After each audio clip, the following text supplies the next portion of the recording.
Hello বন্ধুরা, আজকে আমি ভেজ ম্যাগি বানাচ্ছি। তো ভেজ ম্যাগি রেসিপি দেখার জন্য শেষ পর্যন্ত ভিডিওটা দেখুন। তো আমি একটা কড়া চাপিয়ে দিয়েছি, কড়াই তেল দিয়ে পেঁয়াজ দিয়েছি। তো পেঁয়াজটা হালকা নেড়ে ছেড়ে ভালোভাবে নেড়ে ছেড়ে নিয়ে ক্যাপসিকাম কুচি দিলাম। তো ক্যাপসিকাম দেওয়ার পর গাজর কুচি দিলাম। গাজর কুচি দেওয়ার পর একটু লঙ্কা কুচি দিলাম, বিনস কড়াই কুচি দিলাম।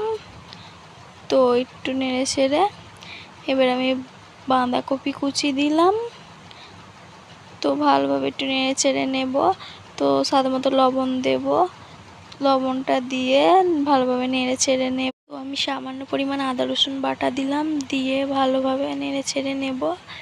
নিয়ে এবার আমি জিরে গুঁড়ো দিলাম, লঙ্কা গুঁড়ো দিলাম, ধনে গুঁড়ো দিলাম, হলদি গুঁড়ো দিলাম, কাশ্মীরি লঙ্কা গুঁড়ো দিলাম, দিয়ে ভালোভাবে ভেজে নেব নেড়ে ছেড়ে। তো সামান্য পরিমাণ পানি দিলাম, পানিটা আর একটু বেশি দিতে হবে কারণ ম্যাগিটা দিতে হবে। তো আমি বেশি করে পানি দিয়ে দিয়েছি। তো ফুটে গেছে। তো এবার ম্যাগিগুলো আমি দিয়ে দিয়েছি। আমি 4টে ম্যাগি দিয়েছি, দিয়ে এবার ভালোভাবে নেড়ে চেড়ে ম্যাগিটা বানিয়ে নিতে হবে। তো বন্ধুরা, এবার আমি ম্যাগির মশলাটা দিয়ে দেব, দিয়ে এবার ভালোভাবে নেড়ে চেড়ে নেব।